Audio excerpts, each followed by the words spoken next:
Bet the Board. What do you mean you don't bet? I mean, I don't bet. You know, I don't gamble. I don't. I never have, and I never will. Yeah, right. I'll bet you $20 I can get you gambling before the end of the day. You owe me 15 grand, pal. Pay him. Pay that man his money. It's the Bet the Board podcast. God likes me. He really, really likes me. In the end, I wound up right back where I started.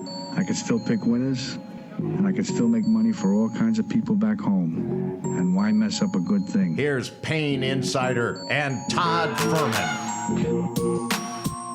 The time has finally come. The NFL regular season is upon us. Welcome into the Bet the Board podcast. No more season previews. It's all about week one. I'm your host, Todd Fuhrman, joined as always by my esteemed colleague and co-host, the one, the only Payne Insider. And Payne, these numbers have only been on the board for 37 months. I'm sure you're finding a ton of value in the final 72 hours leading up to kickoff. Our podcasting colleague, Mr. Jesse Craig, sends me a text message at, he's West Coast, so it'd been 6:43 in the morning his time. Says, under tonight? And I just responded, no interest in the game. He says, such discipline. I'm about that action, boss. And then I had to lay out that these lines have been up for 4 months. And not to bother me while recording a podcast. And he just sent back a heart emoji. Well, so that's very much my morning, getting a bunch of text message from people hours before the opening game, even though these lines have been up for 4 months. Well, good thing for Jesse. He lives in a state where you're actually able to bet the NFL, unlike college football. But that's a different discussion for a different day. He's struggling with that, yes. As he's probably listening in when this fine show goes live. But yes, we have plenty of ground to cover. Obviously, for those folks who are tuning in to the Bet the Board podcast for the first time, look, we always preach that this is a marathon, not a sprint. This is one of the most efficient markets week to week, let alone week one, and some of the opportunities that will or won't exist, knowing how long these numbers have been up there. But you mentioned the Thursday night affair, and of course, this game took on added intrigue earlier this week, and it's why we now see Kansas City a 4.5-point favorite, consensus across the market. Total in this game, 53.5, and it is as it has trended down with Travis Kelce status very much in question. When you look at this total, it got as high as 55, 55.5. We saw flirtations with this number getting to 6.5 game week. Hasn't been at 7 since that number opened. So let's start with the low-hanging fruit and the obvious here, Payne. We hear all the time about skill position players aren't worth more than 1.5 points. But when an impactful player like Travis Kelce goes down 48 hours before kickoff, we know what he meant to the tight end position, and we know he's been the one constant in everything that Kansas City has done offensively with Andy Reid as head coach and Patrick Mahomes under center. Yeah, I mean, you exclude Patrick Mahomes from the conversation and just pick one offensive player, pick one defensive player, who are the most vital pieces to the Chiefs' success. And it's just very obvious it's Chris Jones and Travis Kelce. And for an offense that doesn't have a true number one receiver, Kelce's invaluable. And to me, when you start to try to finagle this, what is he worth? Kelce is more valuable to Reid and Mahomes than almost any other offense, right? It's kind of like the idea that both a Pinto and a Porsche need engines to run.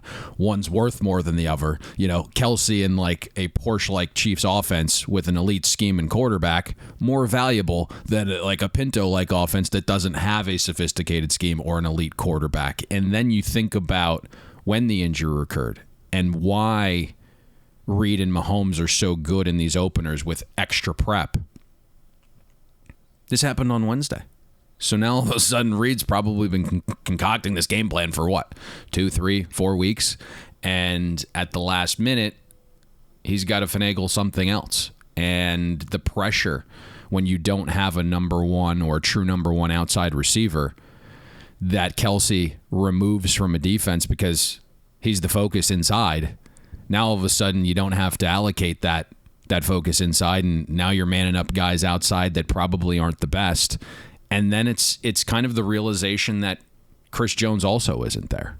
And I know we talked a little bit about him on the preview podcast, and I think bettors will have difference of opinions there, right? They'll battle it out. Is he worth half a point? Is he worth a point? And probably settle somewhere in the middle of 3/4 of a point. But you just look at Chris Jones' impact, and again, something we said on that podcast led the league in estimated points prevented over replacement last season.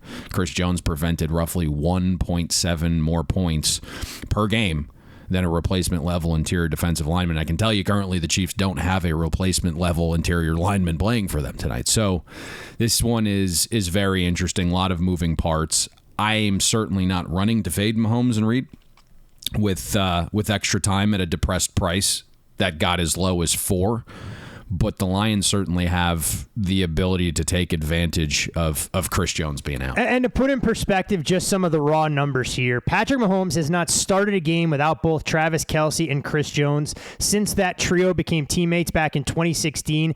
That's a span of more than 130 games. When you look at Travis Kelce and his durability, has not missed a game due to injury since his rookie season in 2013.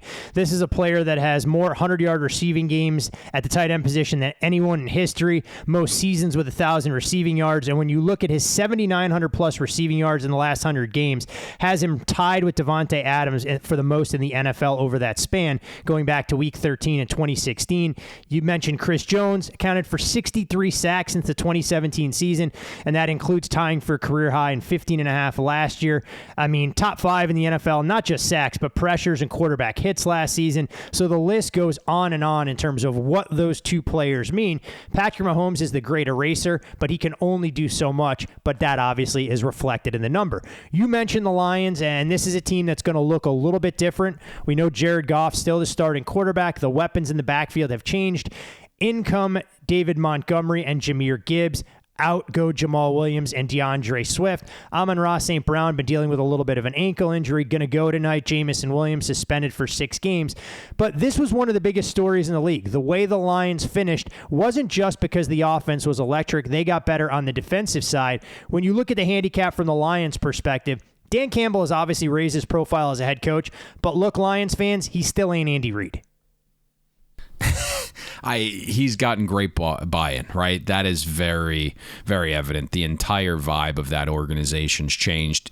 We didn't think it would necessarily work because we saw it firsthand in Miami, and he just couldn't get that type of player to buy in. But now that you've had like a full roster rehaul, I think he's got the right guys. When you look at this matchup and how you take advantage of Chris Jones being out of the game, I think you just look at Dan Campbell's vibe, right? And it's the offensive line is going to be where the Detroit Lions have quite the advantage, especially with, some other guys missing to 6-game suspensions there up front.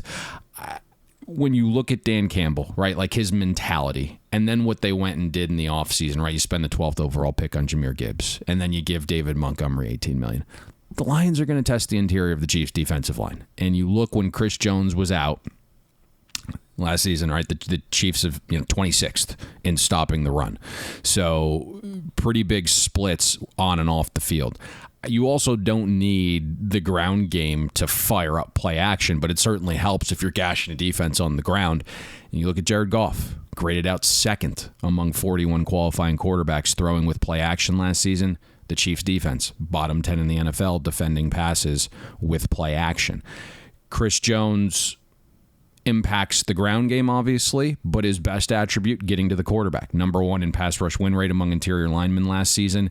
If you span things out 5 seasons, the Chiefs are number 1 in pressure rate when Chris Jones is on the field, number 28 when Chris Jones is off the field. Now, that is quite the sample size of 5 seasons, so huge swing there. Even larger if you have a quarterback like Jared Goff, who's extremely sensitive to pressure. Goff graded out QB 30 last year under pressure. You look at Ben Johnson's pass game, very controlled. You mentioned Amon-Ra St. Brown kind of being dinged up a little bit, so that's certainly something to focus on. But Ben Johnson runs this very controlled pass game that doesn't have a ton of downfield threats, especially with Jamison Williams suspended the first 6 games.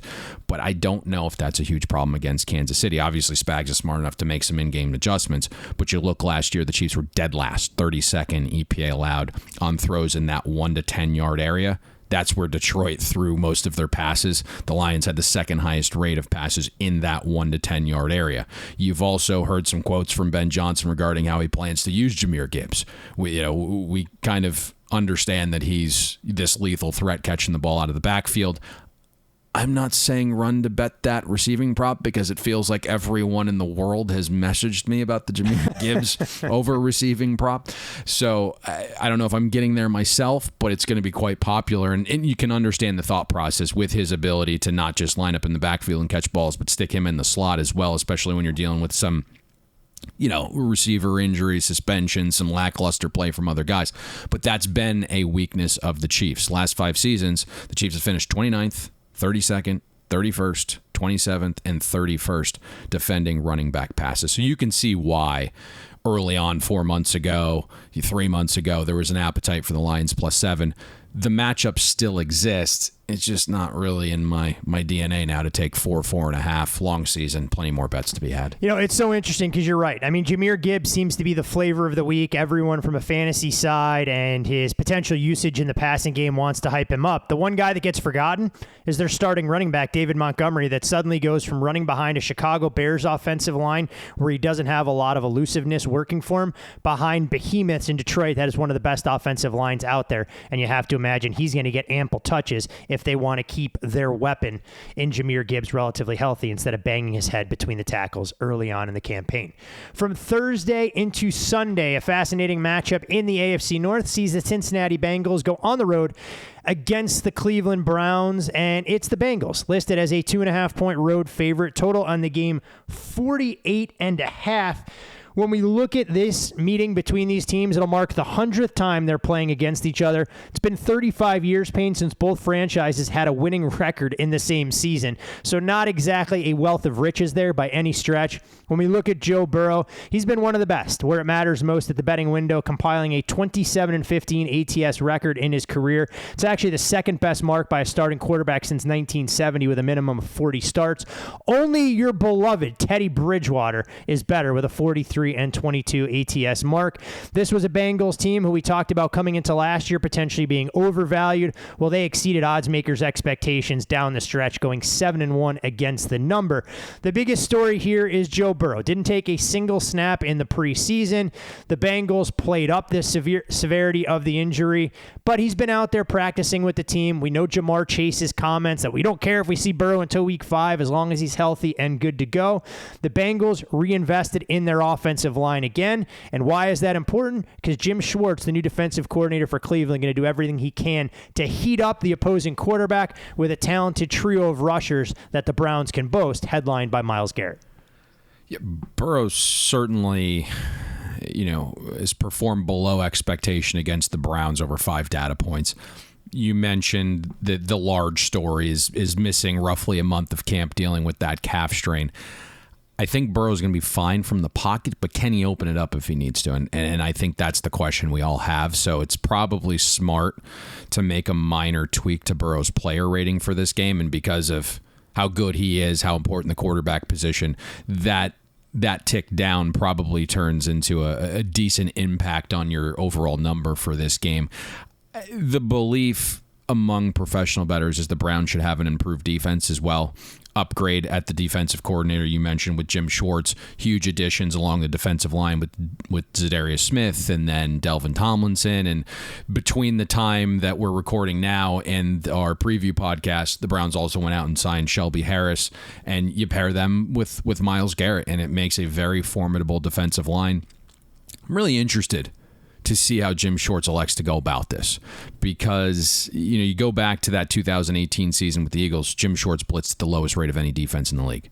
And then in 2020, the first time Schwartz faced Joe Burrow, he had his Eagles defense blitz Burrow at the team's second highest rate that season, and he got absolutely torched. And it's pretty well known that you can't blitz Joe Burrow, right? He'll kill you. Burrow graded out the number 1 quarterback against the blitz last season. I think teams understand that. It's why he faced the lowest blitz rate among any quarterback last season. But it is obviously tempting to kind of test that calf early, so it'll be a nice little cat and mouse there. If you truly dig into Jim Schwartz, he tries everything in his power to get home with 3, 4, 5 guys at the most. It's a lot of stunts and games up front that he's playing with his defensive linemen and linebackers. That's pretty much his forte. When Schwartz does blitz, it typically is based on feel, right? It kind of coincides with how well his coverage unit is playing. And if he feels like guys are locking up outside, then he'll sprinkle in a little bit more blitz. So it becomes pretty crucial.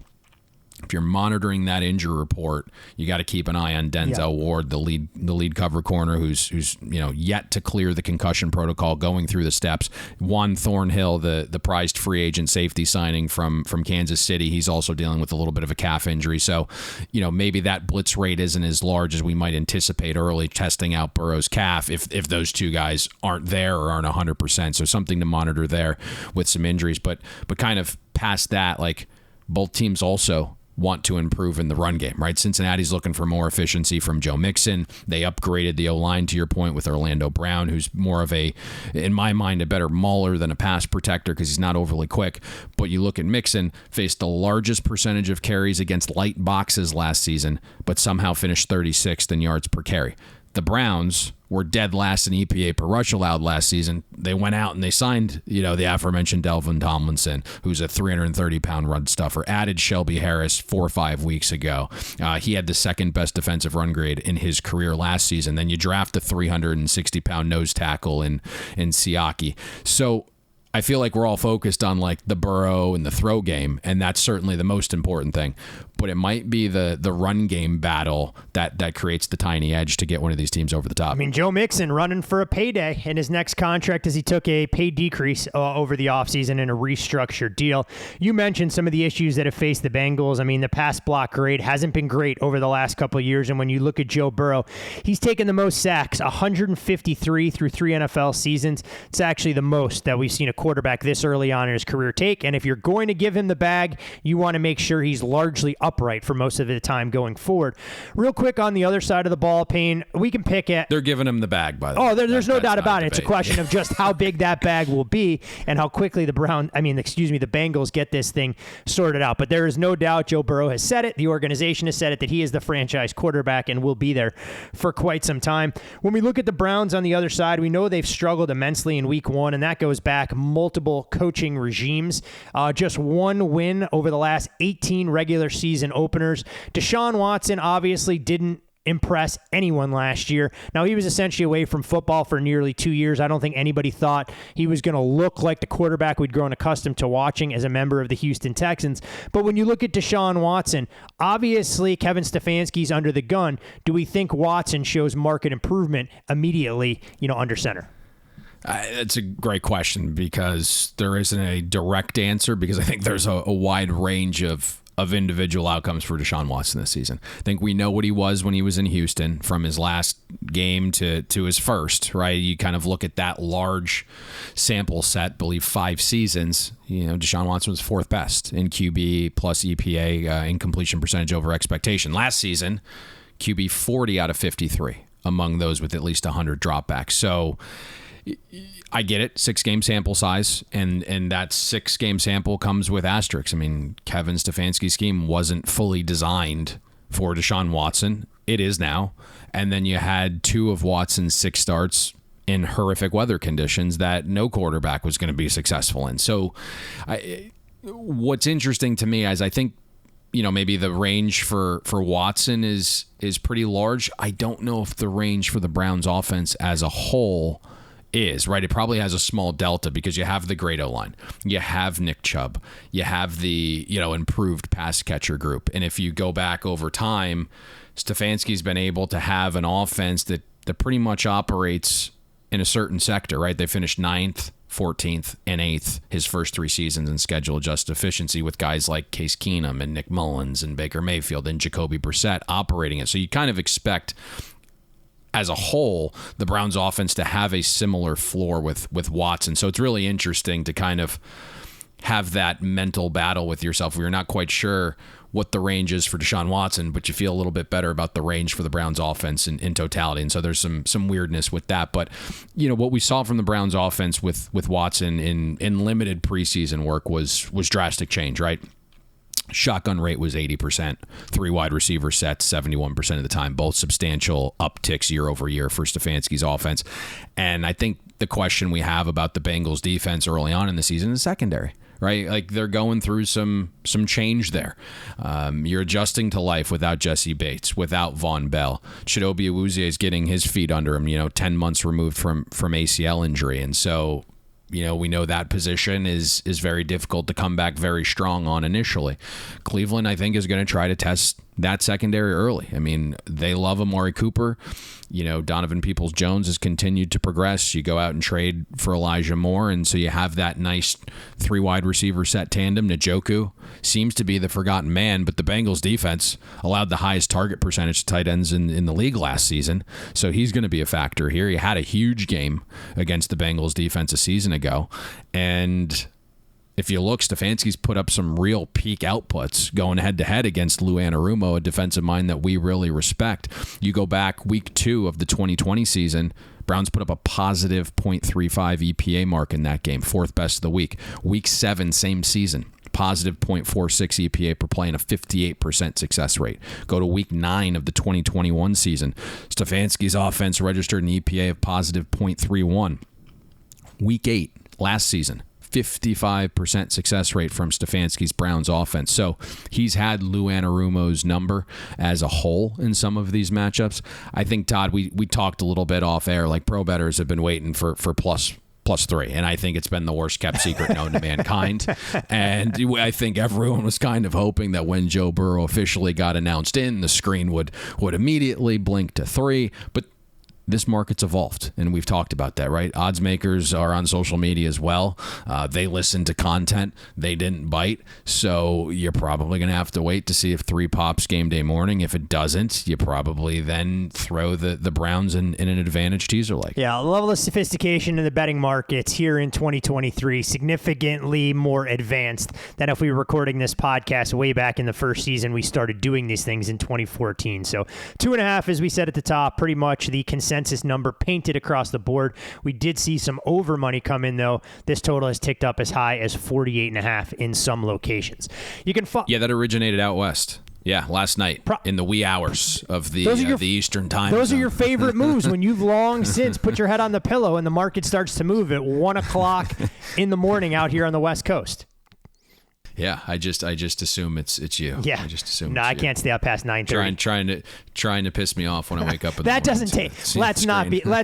Let's be honest here. That's not what it takes to piss you off. I can find other ways to do that all football season long. Don't sell me short over there. You can follow Payne on Twitter, I guess X or whatever the hell we're calling it, at Payne Insider. You can follow me there as well at Todd Fuhrman.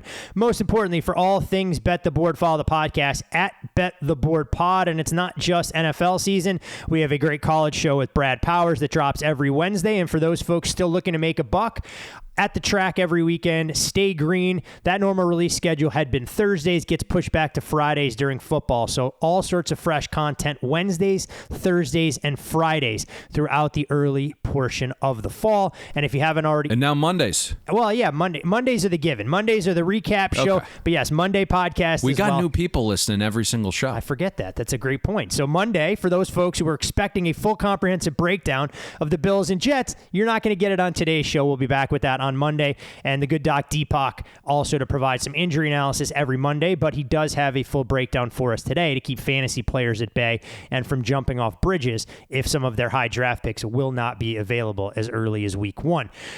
Into another fascinating matchup where the AFC meets the NFC. This time it's the San Francisco 49ers flying across the country to Western Pennsylvania to take on the Pittsburgh Steelers. And you're looking at San Francisco, a 2.5-point road favorite in this spot, total 41.5, depending on where you shop.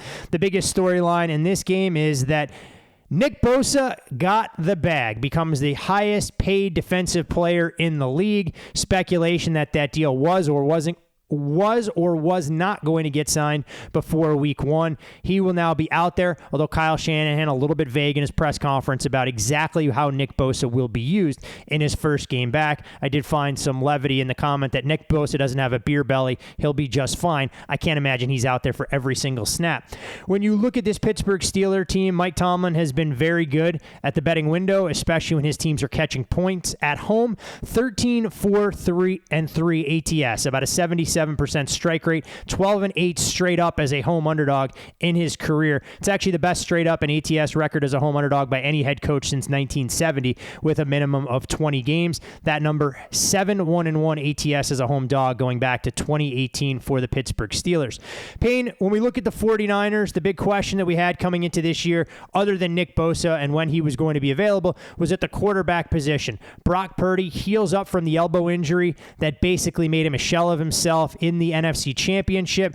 Sam Darnold, the number 2, Trey Lance has been shipped off. We saw this offense really hum when they acquired Christian McCaffrey. The yards were there, the straight-up wins were there, and most importantly, the ATS numbers.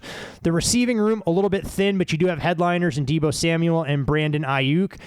Offensive line, slightly reshuffled, and a fascinating matchup between Colton McKivitz and the Steelers' best defensive player there. But when we look at this 49ers team offensively, what are some of your expectations, and do you believe Brock Purdy can be the man in a very quarterback-friendly system that Kyle Shanahan runs? Yeah, it's a great question. You think about these teams in general, they've had completely different off seasons, right? Quarterback questions, contract disputes, to your point with Nick Bosa, preseason performance. The vibes have been polar opposite for San Francisco and Pittsburgh. Now, Brock Purdy specifically, we know he's a good fit for Kyle Shanahan's system, like skill set wise, right? I mean, he's terrific, effectively pointing and clicking. And something we outlined on the preview show is that all of the stable metrics for Brock Purdy were in line with Jimmy G, which was fantastic. All of the unstable metrics, right, with pressure and things of that nature, were better than Jimmy G, even though he's not elite at that. And then that led to the 49ers to have the most efficient passing offense from the time Brock Purdy took over. And kind of what's interesting to me is we're going to see a little bit of a schedule uptick, right? I mean, last year, Brock Purdy didn't get completely tested. A couple times he did, right? The Bucs defense was solid, but they were missing 3 guys in their secondary for that game. Obviously tested against Dallas in the divisional round. But in totality, like Brock Purdy faced a bottom 5 schedule of passing defenses last season. He's going to face the 3rd highest increase in schedule difficulty. The first 7 defenses Purdy played last season had an average defensive efficiency rank of 20th. And we know the San Francisco 49ers offense is built on running the ball, and they face the 3rd easiest schedule of run defenses as well. So if you're not able to run the ball as well as you were last year, means more pressure on Brock Purdy. And so I just, when I think about defensive quality, right, and environment, and the first real game back from the elbow injury, this might be the toughest spot Brock Purdy's been in as a starter, especially if George Kittle is limited or can't go with this groin injury that popped up, And I think, we've talked about what Kyle Shanahan's offense asks of its quarterbacks, and it's to get the ball out quick, deliver it accurately. So there's yak, and the 49ers are fantastic at that, right? Whether it's 1, 2, or 3 virtually every year with Kyle Shanahan when he has a competent quarterback and yards after the catch. But 37 quarterbacks dropped back at least 200 times last season.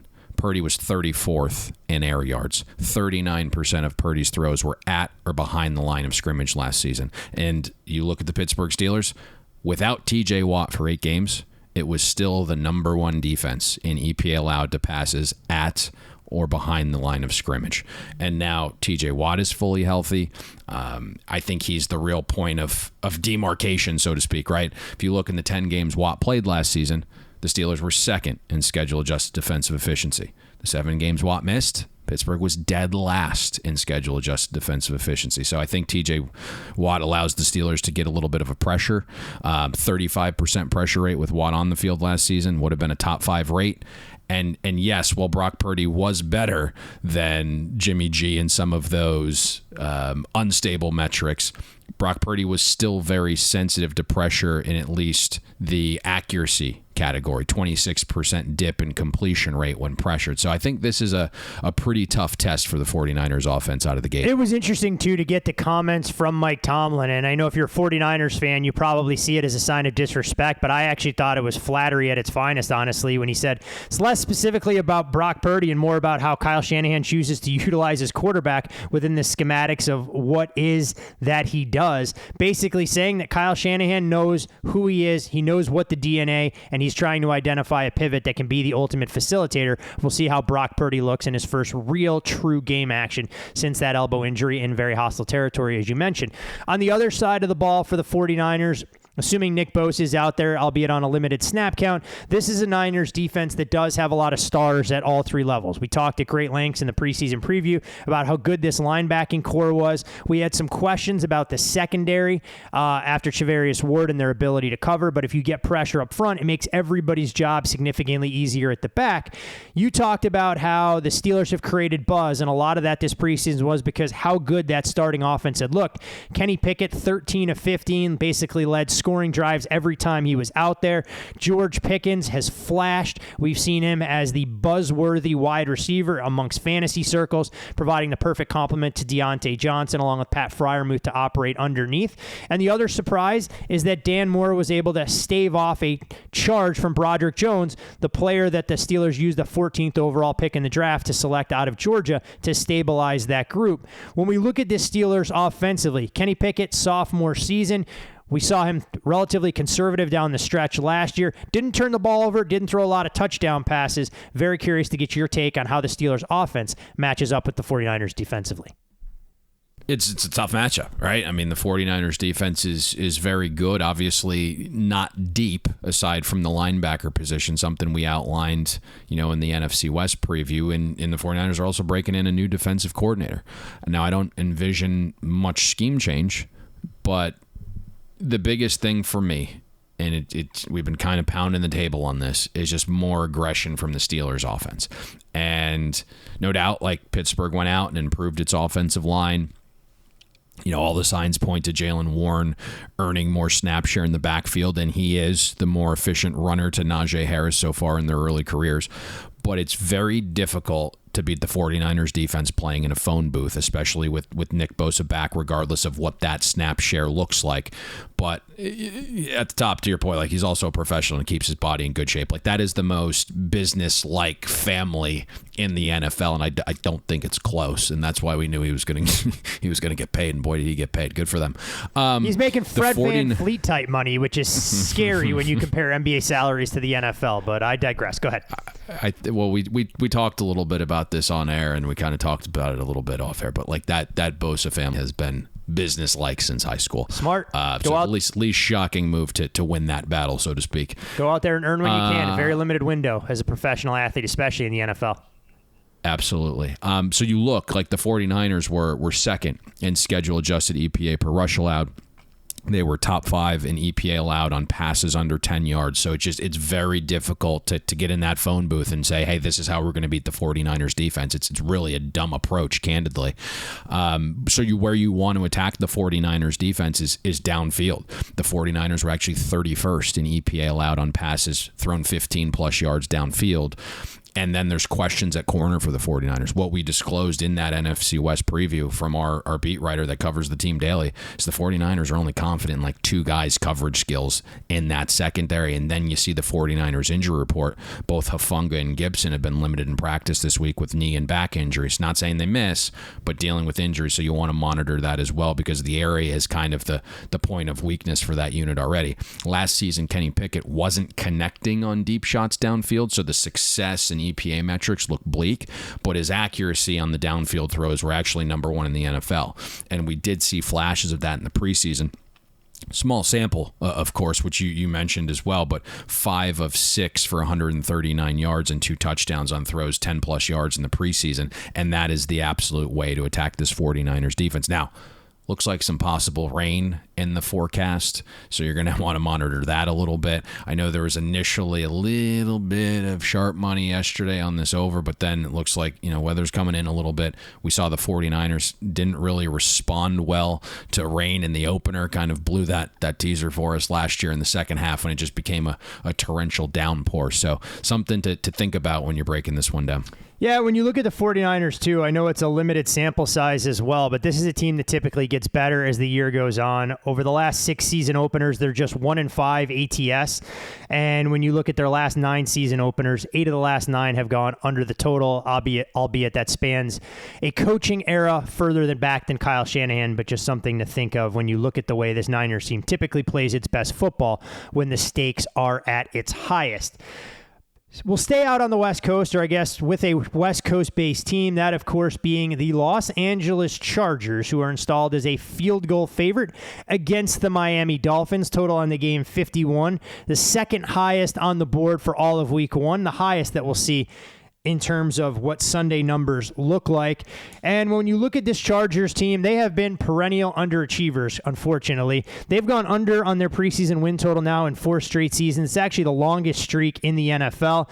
A pair of quarterbacks doing battle in this game that'll be linked throughout their entire NFL careers between Tua Tagovailoa and Justin Herbert.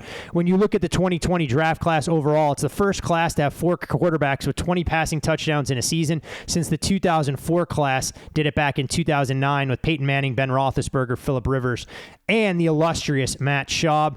These were a pair of top 5 passing offenses last season. The teams did play last season in a game that the Chargers came away with a 23-17 victory despite having an absolute mash unit on both sides of the ball.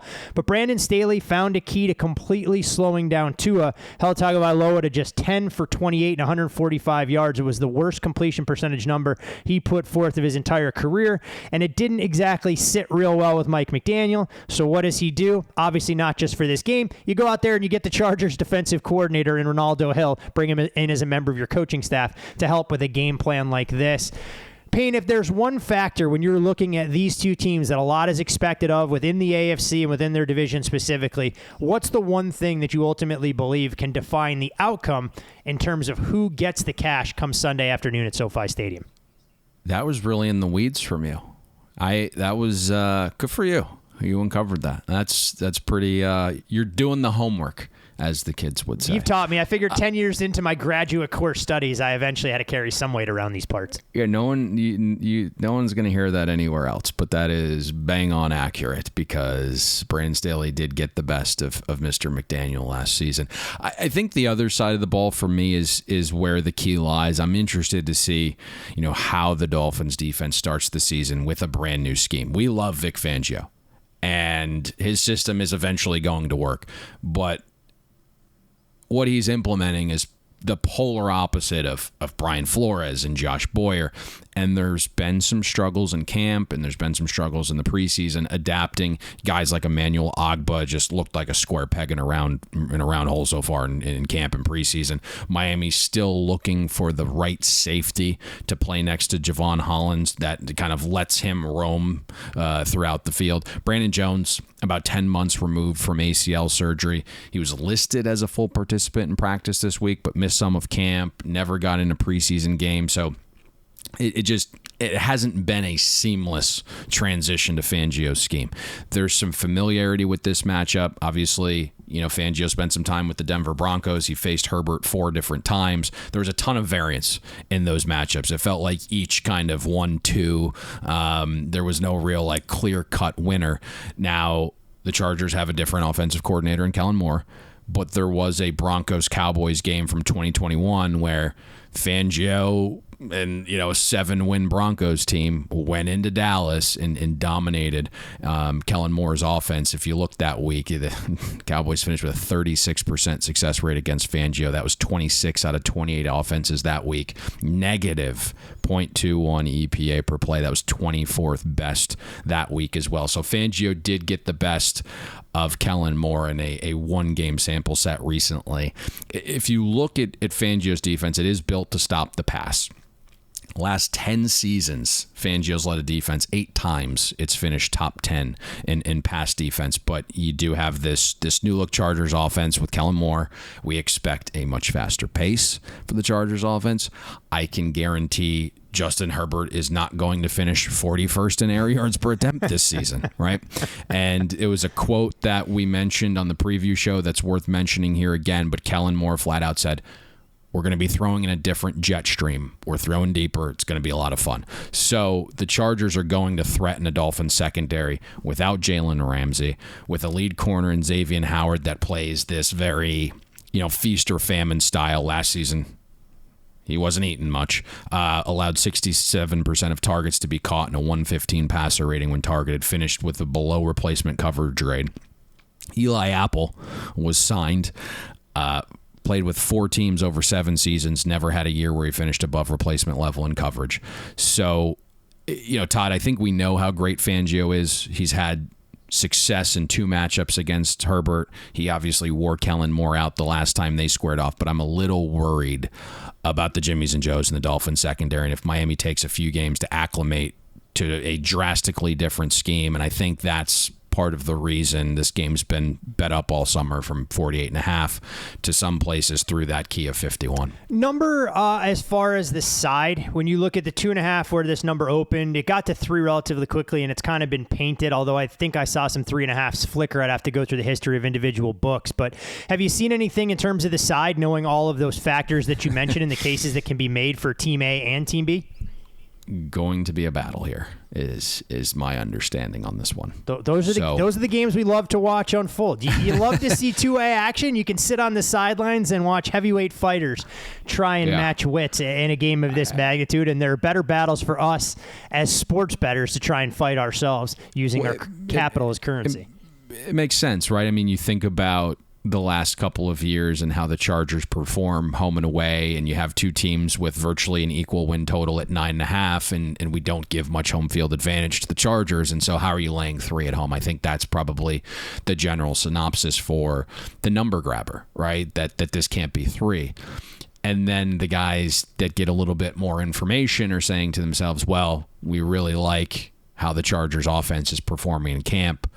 Vic Fangio's defense not quite gelling to this point yet. Brandon Staley has a good data point against Mike McDaniel. The Chargers defense is the healthiest it's probably going to be right now. So there's a little bit of a, number grab versus information here, and that's ultimately going to be the battle between groups on this one.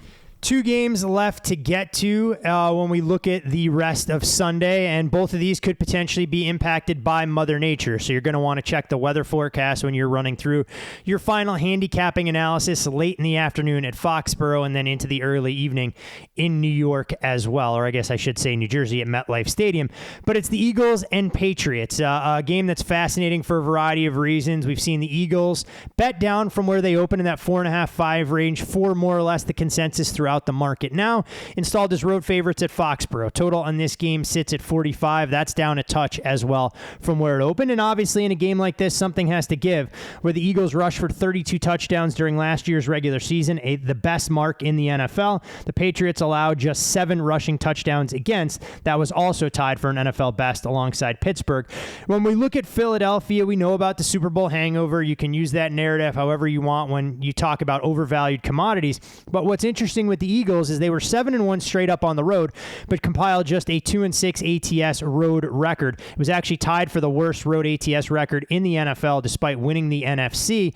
When the Patriots, this is a team as a home underdog you could bet blindly with Tom Brady, where they went 9-1 ATS, 8-2 straight up, but they're actually a game under 500 ATS-wise without Tom Brady at quarterback, and we've seen a rash of Patriots season openers at least go under the total.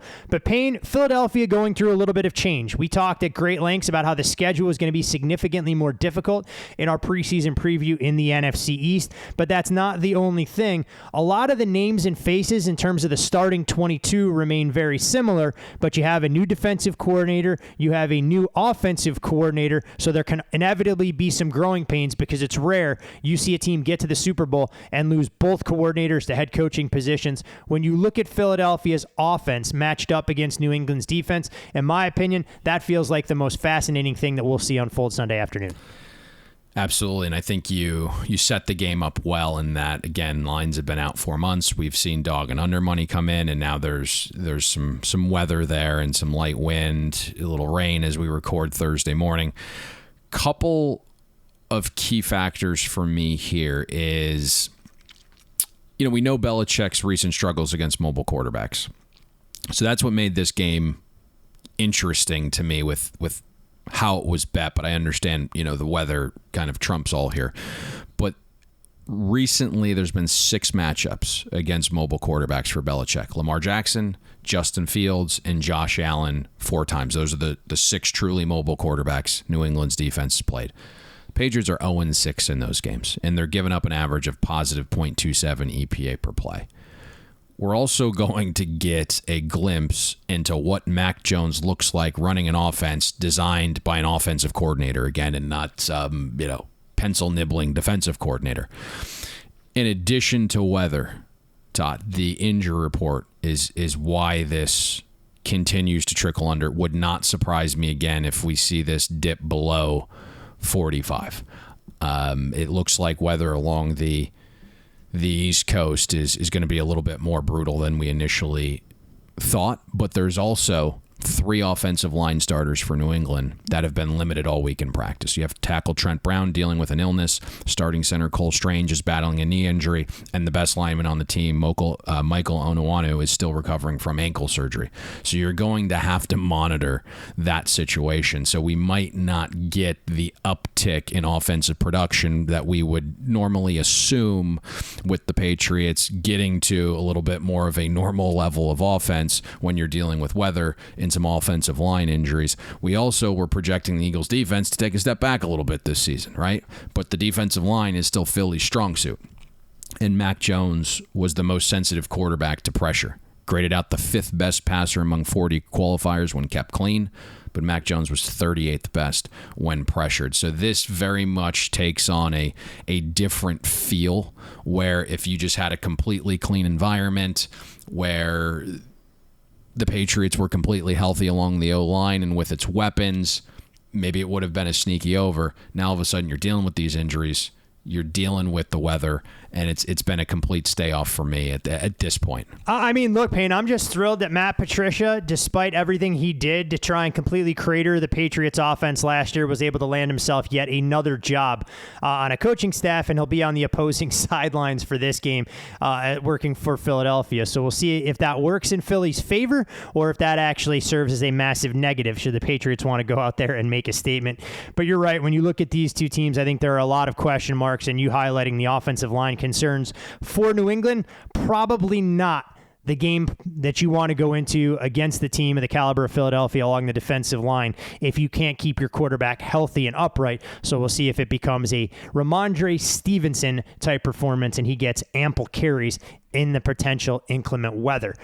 Sunday night football. Familiarity breeds contempt, and obviously these teams play twice a year. We know all too well about the rivalry between the Cowboys and Giants, and quite frankly, the Cowboys have had the Giants' number in a lot of the recent meetings.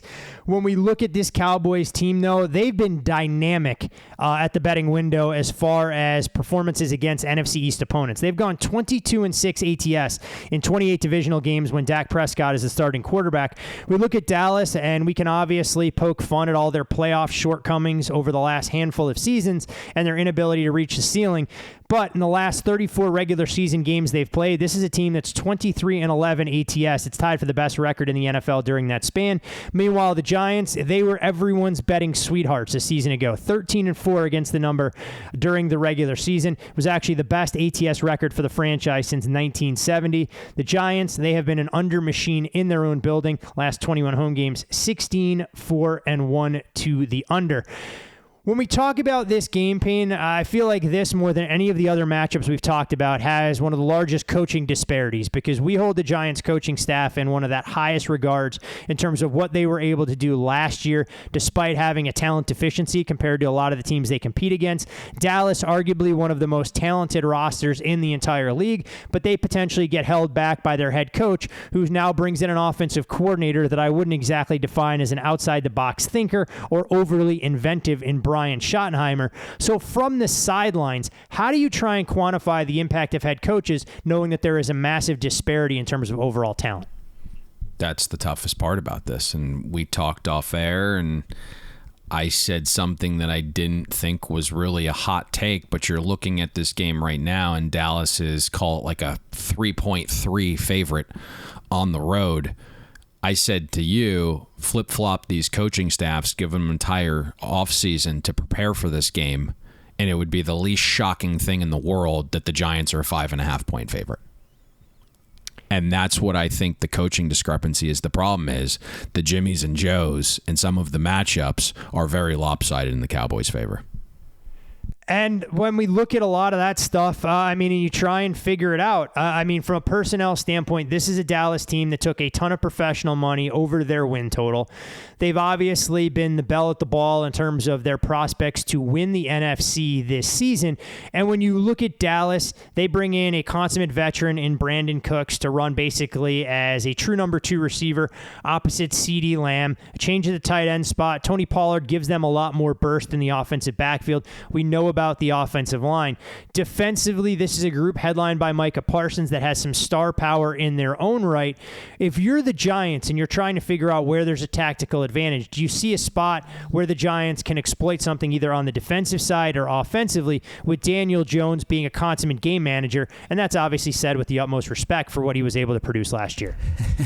Let's start with the Giants offense, and then we can transition to the Cowboys offense. But to me, the side of the ball is pretty clear what the Giants have to do. It's like going back to the coaching, right? Can Brian Daboll and Mike Kafka figure out a way to keep Daniel Jones upright? Lots of motion, misdirection, eye candy, right? The Giants scheme needs to be better than the Cowboys' talent and matchup advantages, right? And that's tough. You look at the 2 games last season, that wasn't the case. And if you're reading the Giants camp reports, outside of Andrew Thomas, there's some serious issues with the Giants offensive line. Evan Neal almost didn't win that right tackle job. Neither Ben Breederson or Josh Azudu took the bull by the horns and truly won that left guard spot. It's basically been win by default, so to speak, right? And then you have John Michael Schmidt, who's going to be a damn good center, but he's making his first NFL start as a rookie on Sunday Night Football against America's team in the Big Apple. So it's like a lot to ask for a kid. And you look last season in this matchup, Daboll and Kafka couldn't overcome what we're talking about, right? That massive matchup advantage that Dallas had up front. Daniel Jones was pressured on 54% of his dropbacks against the Cowboys last season, sacked 8 times, completed just 14 of 32 passes under pressure. And on paper, that still appears to be like a massive advantage for Dallas. I think the key here is, though, Dallas is going to win the majority of the battles up front, but Daboll and Kafka have to land like 2, 3, maybe 4 haymakers, where when Daniel Jones does a good job evading sacks when pressured, he's able to kind of get out of the pocket and find someone downfield. So you look on the season, right? Daniel Jones is pressured on 42% of dropbacks. Just 17% of pressures turn into sacks. And now all of a sudden, you go out and you add Darren Waller. You add Jalen Hyatt, and sure enough, like, you see what they're doing with him in the preseason, because he does have some concerns getting off press coverage, but Daboll's smart enough to kind of get him motioning and around and get him in the slot where he doesn't have a guy on him. A couple times in this game when Daniel Jones evades pressure, you got to hit Dallas with an explosive. The problem is that really hasn't been in Daniel Jones' DNA. Less than 5% of his passes last season were deep. Only 24% of Daniel Jones' passes traveled 10-plus yards. If Daniel Jones evades the pressure with his legs a couple times, he's got to be able to hunt the explosive here and make Dallas pay. Because, again, Dallas is going to win the majority of the battles up front. You just have to win a couple and make sure they're really impactful. Yeah, it's so interesting when you look at this Giants group. I mean, we've talked about Darren Waller. We've seen the relationship that's clearly building between him and Daniel Jones. And then you look at the Giants receiving room. There are some nice pieces, but it's hard to say that there is a true number one receiver. And Payne, I'm not even sure that any of those would qualify as a true number two. Oh, there's no doubt that there's some issues there with the receiver group, but it's slowly progressing. And listen, everything that you saw in the preseason is a very good indication of how they feel about Darren Waller. So if Darren Waller is able to stay healthy, might be a 100-catch guy. But the rest of the receiver group, it's just going to be mix and match based upon matchups each week because Daboll and Kafka are that sophisticated, right? It's going to be Isaiah Hodgins one week. Next week, they're going to have a deep shot to Jalen Hyatt. I'm not saying Hyatt's going to lead this team in receiving, but when you're looking for the guy to land the knockout blow, so to speak, right, the punch back, he's their true deep threat. And what you noticed, what they did in the offseason, right? When he beat Sauce Gardner down the sideline, go watch that play. It's Hyatt on the slot on the left. They motion him fully right so no one can bump him off the line of scrimmage, and he's using his speed down the field. Like, they are very sophisticated in what they're going to do with a guy who has trouble separating at the line of scrimmage. He's going to be in the slot. They're going to move him around. So you're not going to win that battle down to down up front. But when you do win it, and Daniel Jones is either kept clean or he evades the pressure, you got to be able to hit an explosive against the Cowboys. Now, you want to touch on the other side of the ball? Yeah, I was going to say on the other side of the ball, look, I mean, this is a Giants team that has a couple of difference makers. Leonard Williams, we know what he can try and do when he has the ability to stay healthy and produce. Now, his totals weren't exactly great last year in terms of sacks and quarterback hits, but you'd hope that offensive attention gets paid to him. Kayvon Thibodeau continues to progress in his sophomore season. The biggest concern I have in this matchup for the Giants, we know how aggressive Wink Martindale likes to be in terms of bringing blitzes. But when you have a defensive backfield that's as inexperienced as the Giants, Adoree Jackson probably by default the true number one cover, and the numbers have been good when he's able to stay healthy, but you worry about some of the secondary options against the receiving room that Dallas is going to throw against the Giants. So, listen, when you're going to attack this version of the Giants defense with Wink Martindale, there's three key things. How does your quarterback handle the blitz? Because Wink Martindale blitzed the highest rate in the league again last season, 45%. That was 19% higher than league average. A cheetah can't change its stripes, and so you look even in the preseason against guys that are no longer on the roster and working day jobs. Wink dialed up a 53% blitz rate in the preseason. So, you look at Dak Prescott. He was actually really good against the blitz last season, was fantastic in 2021 as well. But last season, Dak's completion percentage was actually 5 points better versus the blitz. All of the hubbub was about Dak's turnovers, but against the blitz, Dak's turnover-worthy play rate was 1.6% last season, substantially better than when he was in a clean pocket. Dak has also shown the ability over the years to attack the attacker, and that's something we always outline when teams going to blitz you got to make them pay. So the big time throw rate for Dak was 3 times higher against the blitz than it was from a clean pocket. 21 touchdowns against the blitz compared to 16 last season when not blitzed, and that 21 touchdowns came on 279 fewer dropbacks versus the blitz. The second question you have when you're facing a Wink Martindale defense: how does your quarterback perform against man coverage? Through 15 weeks last season, Dak was a machine, okay? Against cover 1 and cover 0 man coverage, Dak posted a positive 0.35 EPA per pass against cover 1, positive 0.41 EPA against cover 0. Final thing, can you run the football? Because the Giants were 32nd, dead last in schedule adjusted run defense last season. Not a ton of improvements or dudes that were added to the interior of the defensive line. You kind of hit this at the top. Dallas believes it's upgraded its rush efficiency simply by putting the ball in Tony Pollard's hands more and getting rid of Zeke Elliott, who was 43rd in rushing yards over expected per attempt last season. Sprinkle in some Deuce Vaughn, who was the war leader at running back in college football his final 2 seasons at Kansas State. So the Cowboys offense checks all 3 boxes against Wink Martindale's defense, and the if there's underachievement here, let's put it this way, from the Dallas offense in this spot, it's going to be lots of questions Monday morning to Mike McCarthy about what's going on. It's so wild because obviously the Cowboys talked about wanting to turn the ball over less, but you had a great stat and nugget that you shared when we talked about the Cowboys earlier about how Dak Prescott may have thrown a lot of interceptions on the surface, but in terms of turnover-worthy plays, he was extremely unlucky last year. And if there's regression there, the Cowboys are going to reap the benefits, but you don't want to neuter an offense knowing some of the weapons that you have. It's like we always talk about. If you buy a fancy car, you're not driving at 25 miles an hour through a school zone to try and see max performance there, and you'd hope that Brian Schottenheimer doesn't become the governor to really slow down what this Cowboys attack could accomplish should Kellen Moore have been able to retain his job. You can follow... Said like a dog lover. Hey, we'll see what we got in a variety of different fronts.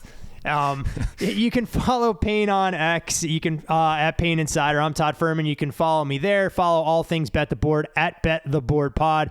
But you should also follow another member of the Bet the Board team, and that's Dr. Deepka Chona at Sport MD Analysis. He'll be with us throughout the course of the season, providing injury updates in terms of what players you can expect on the field, what recovery cycles will look like, an extremely valuable addition for bettors and fantasy players alike. Are you injured or are you hurt?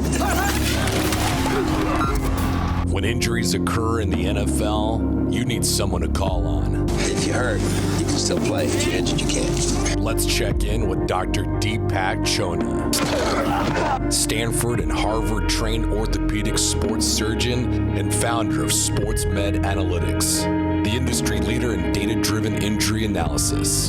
So are you hurt or are you injured? All right, thank you guys. Now we will dive straight in. We will talk first about Travis Kelce. The data suggests a return most likely week 3. Average timeline is about 2 weeks for this type of injury. It'd be very unlikely for him to be able to play against the Lions tonight. Playing week 2 would be possible, but again, unlikely. And the good news is that there's a relatively low impact on player production and a relatively low re-injury risk when players do return from this type of injury. And then we have Terry McLaurin. Now, comments are pretty optimistic. Data was leaning us already towards a week 1 return, and that in combination with what we saw of practice footage, and specifically, he looks pretty explosive moving in and out of cuts. So all that together leans us pretty heavily towards Terry McLaurin probably playing week 1 barring any setback.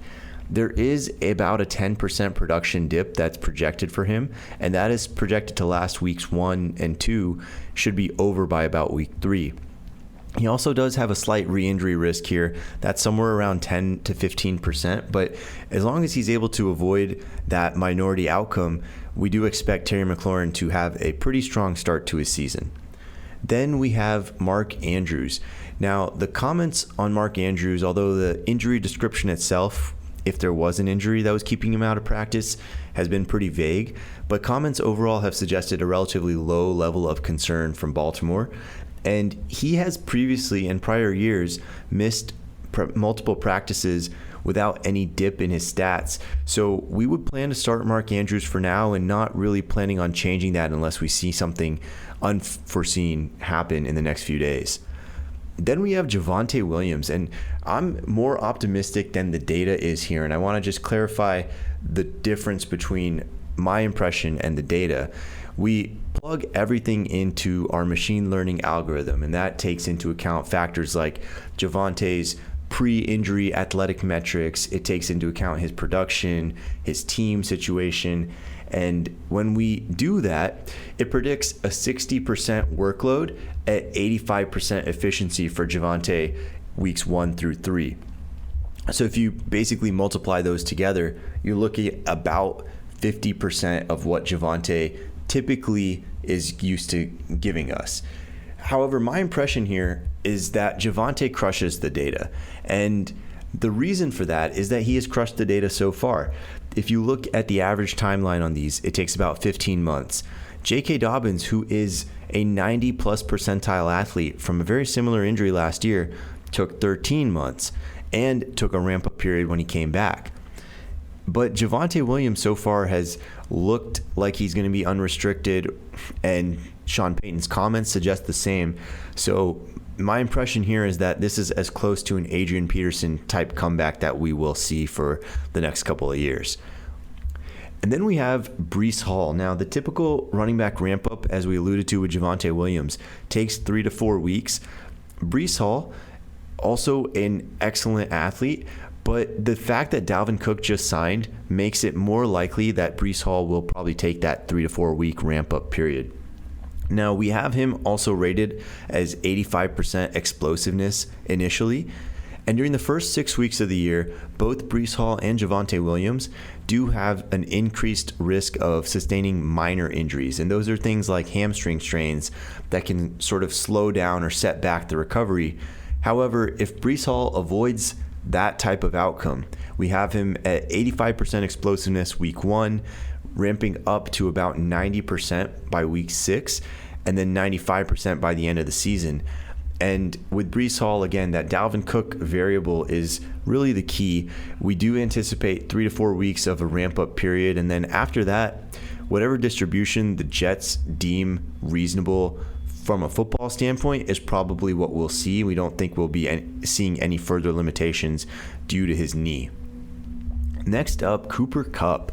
Now, he is, of course, ruled out for week 1. Sean McVay's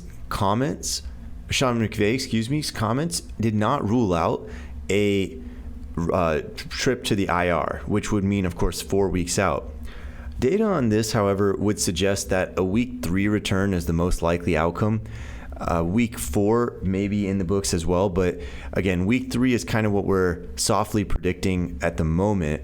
This visit to a specialist, really what it means is that he got probably a biologic injection called PRP, and probably an evaluation of both his nerve that may be irritated and an evaluation of his mechanics, which may have predisposed him to this type of injury. Regardless, again, the typical timelines on these do see him returning in the next few weeks, and the one downside to keep in mind, though, is that he will carry a 20% re-injury risk throughout the first half of this season. So Cooper Kupp, the longer he waits, the lower that re-injury risk goes, and that may be why they choose to slow play this, especially in the setting of not having a great team around him. And then we have Joe Burrow. Now, we've heard about him all offseason being injured, but we have pretty low concern here. He's practicing. We lean heavily towards him playing. Low impact on his production is what we expect to see. And as a quarterback, there is some mild re-injury risk here, but he's had what it seems to be plenty of time to recover from what the indications strongly suggest is a low-grade calf strain. So for that reason, we would expect that his re-injury risk is actually relatively low as well. And next up, George Kittle. Now, we would lean towards George Kittle playing. This one could really go either way still. It's only being recorded midweek here. So looking at what he was doing in practice, he was doing some sprints, which is a really good sign. But the key with these groin strains and with these adductor strains is really the side-to-side movement. And at least to our knowledge, George Kittle has not yet done that in practice, and that's obviously something he'd have to do to play. However, his progression so far would suggest he has about a 60% chance of playing on Sunday. There is going to be, with George Kittle, about a 20% higher risk than other tight ends for injury. Part of that is this injury and its re-injury risk in particular, but part of that is also the history with him frequently being injured in the past and also having previous groin strains specifically. And then we have Jalen Waddle. Now, Waddle is very likely playing. Wide receiver data suggests relatively low performance impact and relatively low re-injury risk. So we're optimistic on Waddle. And we're optimistic on his teammate, Devon Achane, as well. He is likely playing. The running back data with what looked to be an AC joint sprain of his shoulder from the video. Running back data is relatively favorable, low performance impact, relatively low re-injury risk. The one thing to keep in mind with him, and particularly given his smaller stature, is that falling on this shoulder is what led to the injury in the first place. And his smaller stature is, of course, a variable that is going to stay with him. So we do have some concerns there. He's probably a little higher re-injury risk than the data would suggest for the overall running back population. Next up, we have Jerry Jeudy. Now, he has returned in a limited form to practice. Data always suggested a week 2 or 3 return here. His progress so far would suggest that he's headed towards a week 2 return. The key to keep in mind with Jerry Jeudy is that the re-injury risk for this is about 25% for the first half of the year. And with this being called a moderate hamstring strain. Now, he will also likely see a mild dip in his stats through about week 6. But Jerry Jeudy, if he stays healthy, is a very strong candidate for a strong second half of the year. And next up, we have Treylon Burks. Now, he's back at practice. He is likely to play week 1 based on his current trajectory. There is a likely mild explosiveness dip that we'll see here, and that's only about 10%. Low re-injury risk, so not overly impactful in terms of fantasy decision-making for Treylon Burks. Next up is Jackson Smith-Njigba. Now, he is returning on an aggressive timeline, and he is playing week 1 despite having recent surgery for a fracture in his wrist. The key to keep in mind is that a bad fall could re-injure his wrist, and that, of course, would be a catastrophic outcome. So there's a very strong possibility that he's playing in some sort of brace or splint, and that would also likely indicate that he's going to have a little less of his grip strength than normal. So Jackson Smith-Njigba, if you have him in a redraft league, my thought would be to put him on your bench for this week, but likely week 2, week 3, he's probably ready to go. Then we have Kadarius Toney, now very likely playing week 1. Wide receiver data suggests relatively low performance impact as well as relatively low re-injury risk. So reason to be optimistic from that standpoint for Kadarius Toney. And then we have Teron Armstead. Now, really important piece of the Dolphins O-line, but he hasn't yet returned to practice. We don't have video of the injury and we don't have a clear diagnosis available. His comments suggest he's playing week 1, but this one we'd really need to see the practice reports on Thursday and Friday to know for sure. Then Zach Moss. Now, his most likely return is really week 2. Week 1 is possible here, and he has returned to practice, but there's a relatively low re-injury risk. The key, though, is this close to a forearm surgery for a fracture. You would expect him to have some decreased strength there, and as a result, be at an increased risk of fumbling the ball. Then Titus Howard, really important O-lineman for the Texans. It's possible for him to play week 1 with a cast, but it would probably cause some performance impact as he tries to engage with defenders as a blocker. So we would expect his full recovery by about week 3, but wouldn't be surprised to see him out there before that. And then a pair of Packers. Now, both missed practice today, both reportedly with hamstring strains. We would lean towards both sitting at this point, although we don't have a clear indication of when the injury occurred. And the players we're talking about here are Romeo Doubs and Christian Watson. Now, Doubs missed a preseason game, so we know that he's been out for about 2 weeks at least. But Christian Watson was a surprise in terms of his injury and when it may have occurred. So without a clear picture, we would just go off of hamstring average data, which would slightly lean towards them both sitting. But this one is very likely going to rely on Thursday and Friday practice reports to tell the full story.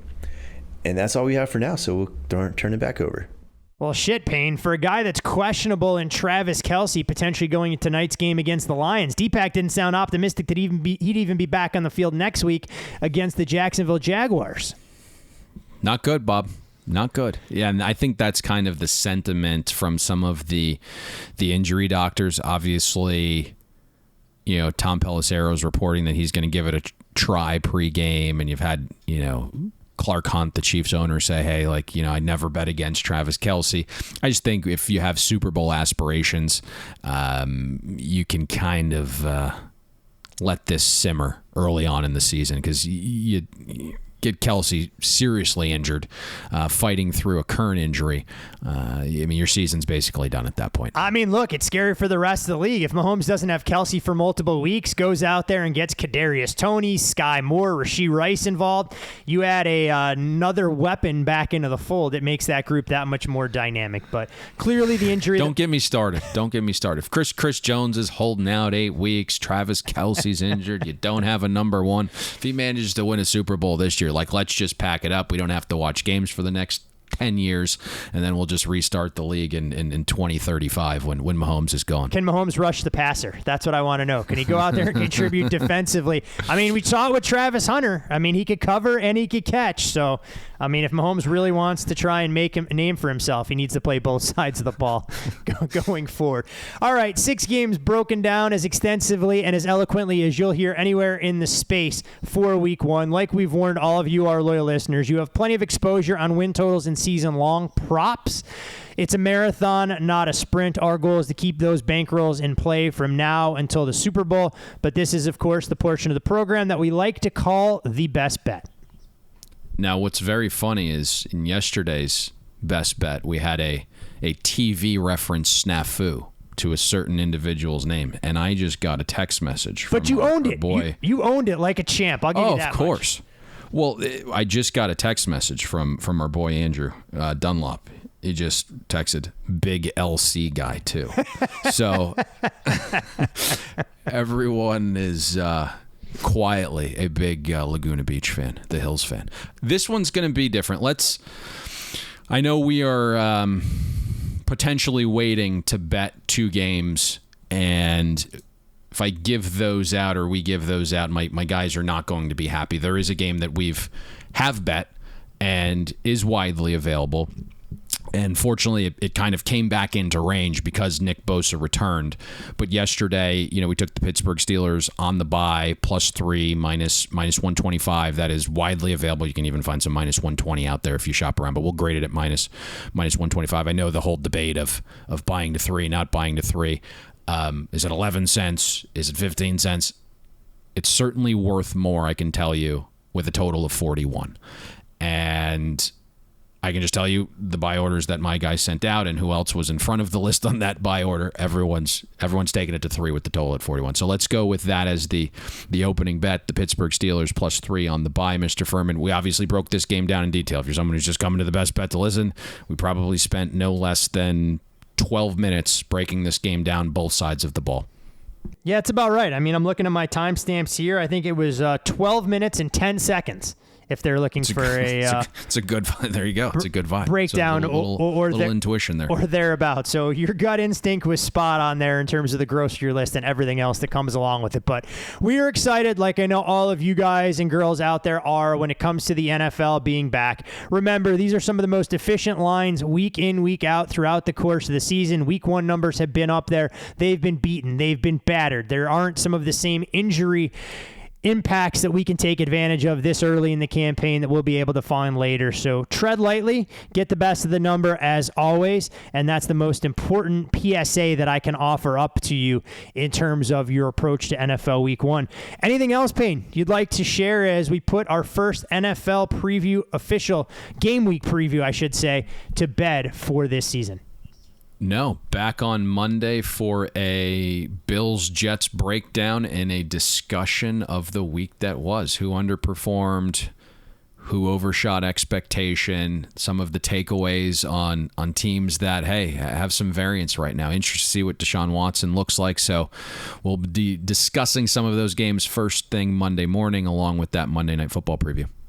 Deepak as well with injury updates, and all of us across this fine country can keep our fingers crossed that there are no streaming snafus as we all migrate from NFL Sunday Ticket on DirecTV to YouTube. You had to put that in the universe? I had to put it out there because you know that social media is going to blow up if there are any potential issues there. So I'm just saying. And if it does, now I'll direct that negative vigor At Todd Fuhrman on Twitter. Just send him, hey, you're a bumbling idiot to put that into the universe. I'm just saying, bombard him with all of the negative tweets. Saying what everyone else is thinking, and I also wouldn't be lying if I said that I wasn't a little apprehensive for our first full podcast schedule week when we go Monday, Wednesday, Thursday, Friday next week. Football is officially upon us.